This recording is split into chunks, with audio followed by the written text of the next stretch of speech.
So DJI just launched a brand new DJI Fly update 1.11.4 and a new firmware update for the Mavic 3 series. I've been out testing the new update to see if there is any bugs or if everything is running smoothly, as well as testing the newly added features. So the first feature we're going to take a look at is actually the ability to see through the obstacle avoidance sensors here, and this is called Vision Assist, and this actually allows you to see through these lenses here, whether it's on the front, back, or either of the sides. And this is going to be really helpful if you're flying in tight places and you want to have a better overview of the surroundings around you when you're out flying. So if you go over to the controller here and look at the bottom left of the controller, we have the radar and we have the map. But if we swipe to either side, we'll get to the new feature, which is the new flight assistant image. Now, why this is a huge feature is that it changes based on your movement. So if you're flying forward, you'll have the view from the forward sensors, but then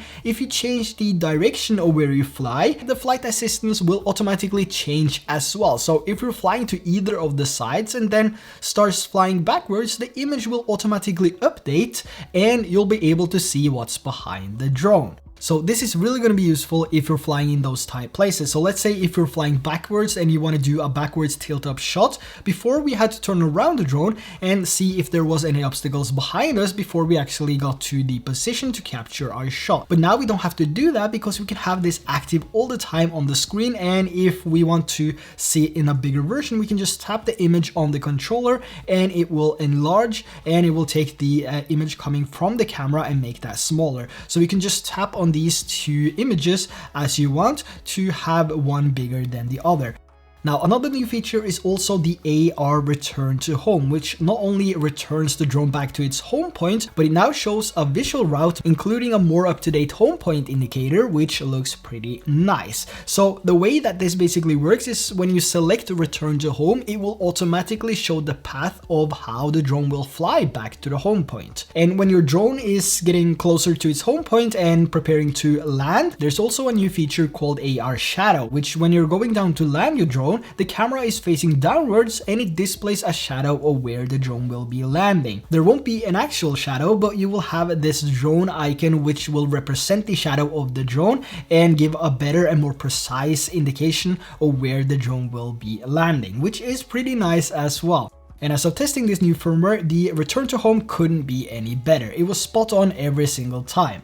Now, for those shooting a lot of videos for social media like Instagram, TikTok, or YouTube Shorts, we now have a new feature called frame guides. So what this does is basically to help you frame your shots for the different aspects. So if we go over to the camera tab here and scroll down a bit, you'll see a section named frame guide. And this gives you a lot of different options to choose from. So let's say your next flight is for Instagram and you want to shoot or frame for that 9:16 aspect. You can now select this aspect, and what you get is a highlighted section on your controller with that 9:16 vertical ratio. But don't get confused, because the Mavic 3 series can't really natively shoot vertical videos, and the camera on the Mavic 3 series won't really rotate either. So what this basically does is to crop out a section of the screen and highlight that on the controller so you're able to frame your shots better. Now, another interesting feature is that you can actually disable the downwards facing sensors or the vision positioning and obstacle sensing.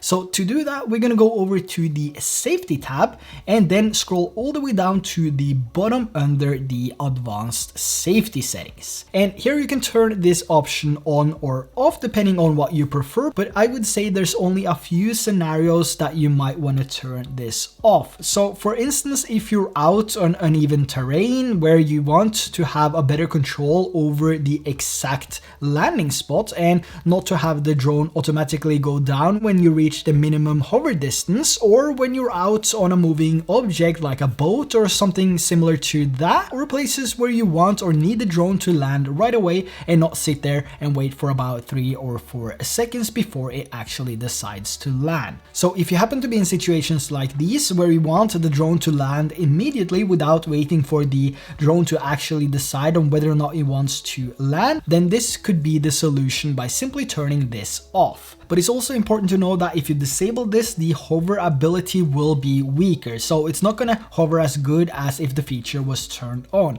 You can kind of compare it to the Avata, for example. So when you go over to manual mode, the hover ability has to be manually adjusted by stick maneuvers. But as soon as you swap it over to normal or sport mode, the drone will stay better in place, even though you still have to control it a little bit with the stick. But it's kind of the similar thing. So if you turn this off, the hover ability of the Mavic 3 drone will weaken a lot. So make sure if you turn this off for your landing that you turn it on immediately after you have landed your drone, so you don't forget to put this on for your next flight. Now there's also some new features to the Pro version of the Mavic 3, which now adds a new color profile to the 7x zoom. So the 7x zoom will now be able to use HLG and D-Log-M. So you can now use D-Log-M across all lenses, which will be so much better for color grading. The 3x zoom does get an update as well, which now supports night mode, master shots, and quick shots. Now unfortunately I don't have the Mavic 3 Pro, so I have not been able to test these features and test the color correction and grading with the D-Log-M on the telephoto lens or the 3x zoom lens, but I will leave a video down in the description below if you want to check out how this color correction and grading stuff is with the 3x zoom and the 7x zoom of the Mavic 3 Pro. So link to that video down in the description.